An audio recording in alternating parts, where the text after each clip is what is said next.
Good morning students.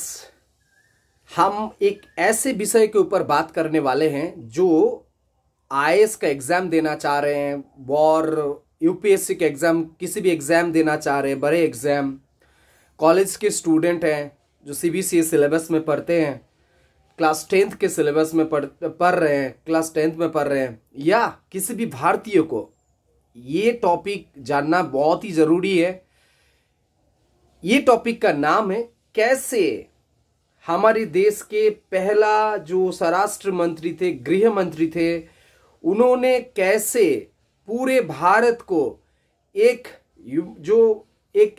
ऐसा independent state बनाया था। मतलब इतने राज्य, जब हम लोगों को इंडिपेंडेंस मिला था, इतने राज्य में हमारे देश बटा हुआ था, उसको इकट्ठा किए थे। तो ये बोला गया कि देशीय जो राज्य था, जो इंडिपेंडेंट स्टेट, उसको कैसे भारत के अंदर लाए थे, इसी के ऊपर बात करेंगे आज इस वीडियो में। तो बहुत ही अहम वीडियो है, तुम लोग अंत तक जरूर देखो और समझने की कोशिश जरूर करो कि उस वक्त हालत क्या था, कैसे पॉलिसी अपनाए गए थे। अब आते हैं कि किसको बोला जाता है इंडिपेंडेंट स्टेट। इसको बहुत जानना जरूरी है। जब 1947 14 जुलाई का द इंडियन इंडिपेंडेंस एक्ट जारी हुआ था, उस वक्त ऐसा कहा गया कि भारत और पाकिस्तान दो अलग अलग कंट्री बनाया जा रहा है। इनमें से ऐसा कुछ स्टेट था जो डायरेक्टली ब्रिटिश गवर्नमेंट के अंडर में था।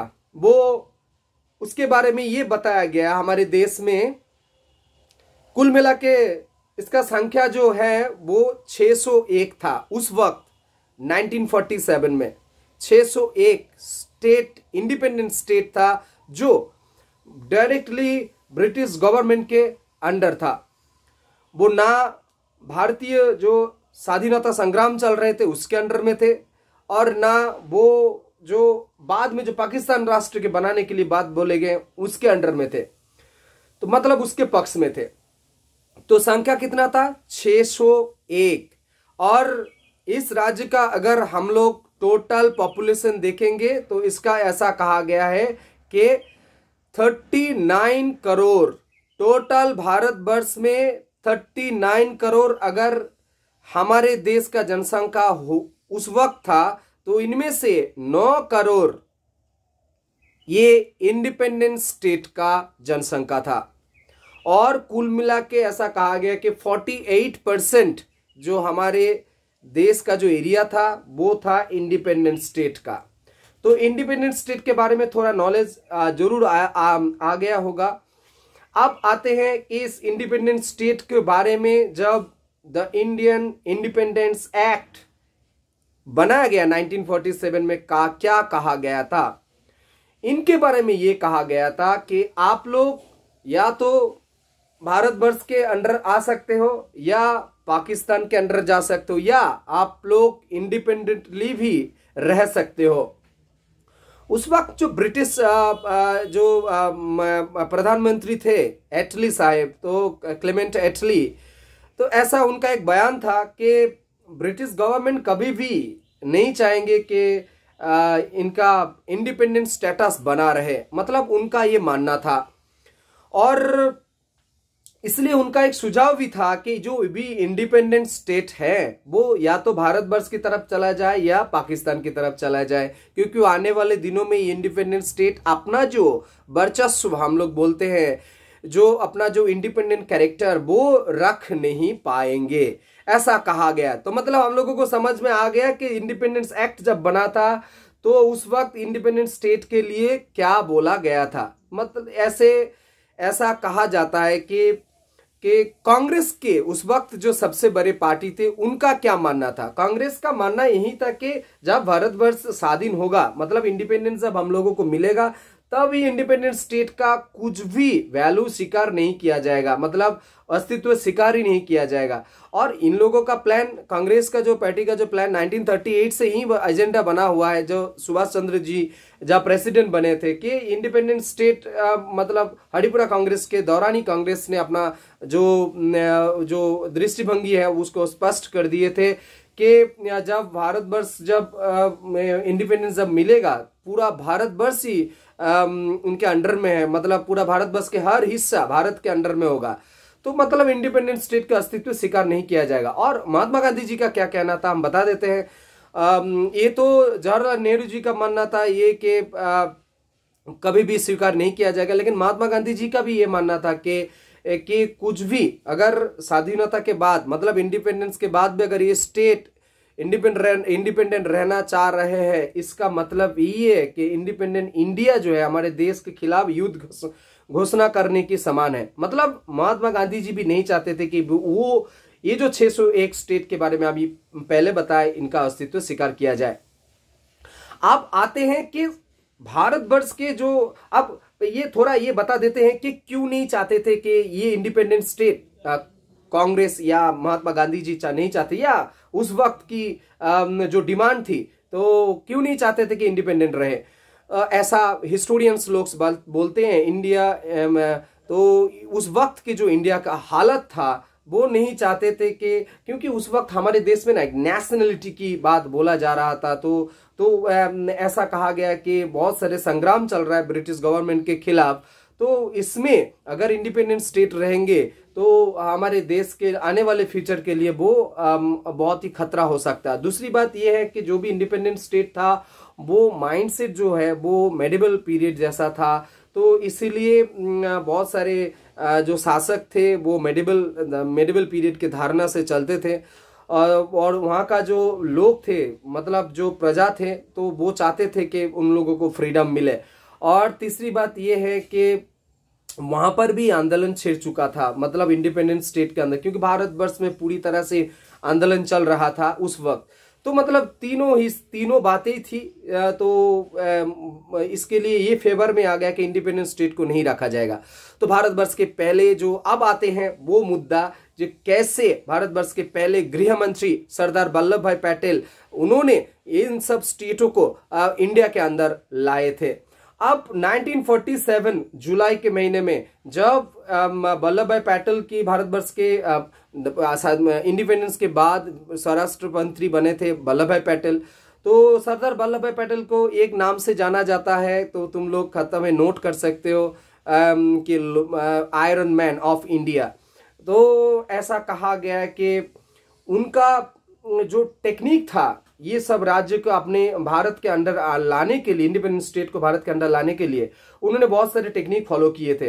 इनमें से एक, उस वक्त एक दफ्तर स्थापन किया गया था, मतलब एक स्थापना किया गया था, उस दफ्तर का नाम था देशीय राज्य दफ्तर, मतलब जो इंडियन स्टेट्स डिपार्टमेंट ऐसा कहा गया। कि देशीय राज्य दफ्तर जो था उनका यही काम था कि, और इस दफ्तर का रेस्पॉन्सिबिलिटी वल्लभ भाई पटेल जी को ही गया था, तो ये काम था कि भारत और जो इंडिपेंडेंट स्टेट है इनके साथ एक कम्युनिकेशन बनाया जाए, रिश्ता बनाया जाए, और इसको कैसे भारतीय टेरिटरी में लाया जाए, यही प्लान वो लोग कर रहे थे।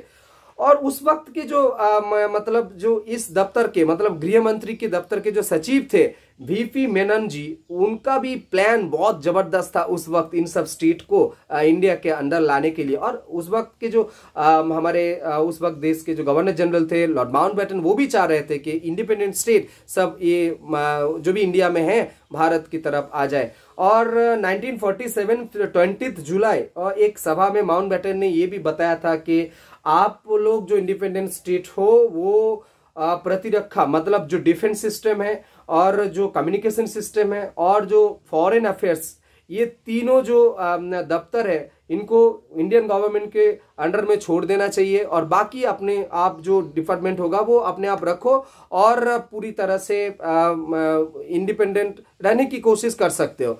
लेकिन ये बातें बहुत ही अहम हैं। जो डिफेंस सिस्टम है, कम्युनिकेशन है, फॉरेन अफेयर्स है, बहुत ही इंपॉर्टेंट होते हैं किसी भी स्टेट्स के लिए, किसी भी कंट्री के लिए। सरदार वल्लभ भाई पटेल जी को भी मानना था कि ये तीनों इंडिया के इंडियन गवर्नमेंट कंट्रोल करेंगे इन सब स्टेटों का।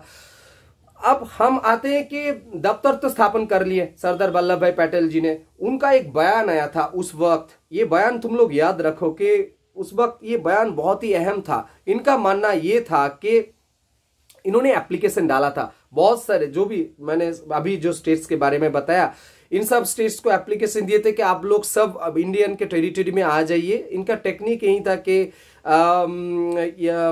तो पहले इन्होंने एप्लीकेशन दिए थे कि उन्होंने सुझाव डाले थे कि आप लोग सभी इंडियन गवर्नमेंट के अंडर आ जाइए। उस वक्त एक बयान आया था इनका कहना था ये कि हम लोग अभी एक ऐसा मुहूर्त में खड़े हैं जहां पर इकट्ठा होके हम लोग एक उच्च शिखर पर पहुंच सकते हैं। ऐसा नहीं है कि अगर हम लोग यूनिटी नहीं रहेंगे तो आने वाले पीढ़ी जो होगा वो हम लोगों को पूछेंगे कि हमारे पास मौका था लेकिन हमने वो मौका का इस्तेमाल नहीं किया। तो आइए सब लोग मिलके हम लोग एक ऐसा भारत बनाइए जो देश दुनिया भर का सामने एक एग्जाम्पल होगा। और दुनिया के जो पहले सारी है, मतलब जो पहले सारी के जो पहले लाइन के जो कंट्रीज हो रहा था उस वक्त, क्या पहले कंट्रीज हैं, पहले लाइन के कंट्रीज, उनमें से हम लोग शामिल हो जाए और हम लोग विश्व में एक शांति और समृद्धि का वातावरण फैलाने में हम लोग मदद करें। तो ये सरदार वल्लभ भाई पटेल का ये आवेदन था, मतलब एप्लीकेशन था उन सब स्टेटों के सामने। तो इन्होंने क्या किया कि 3 हफ्ते में, मतलब भारतवर्ष इंडिपेंडेंट मिला उसके बाद 3 हफ्ते में ये इन्होंने क्या किया, बहुत सारे स्टेटों को, जैसे हम लोग बोलते हैं कि उसको भाता मतलब जो पैसे कुछ दिया जाता था, खिताब मतलब टाइटल्स और बहुत सारे प्रतिश्रुति उन्होंने दिए थे उस वक्त। और इंस्ट्रूमेंट ऑफ एक्सेशन नाम का एक दलील बनाया गया था। इन सब स्टेटों को बोला गया था कि आप लोग इनमें साइन कीजिए। जो लोग साइन कर रहे थे वो लोग इंडियन गवर्नमेंट के अंडर में आ रहे थे। और ऐसा नहीं है कि सरदार वल्लभ भाई पटेल ने ऐसा आवेदन किए और वो सब 601 स्टेट पूरी तरह से इंडियन जो गवर्नमेंट बना था उसके अंदर चले आए थे।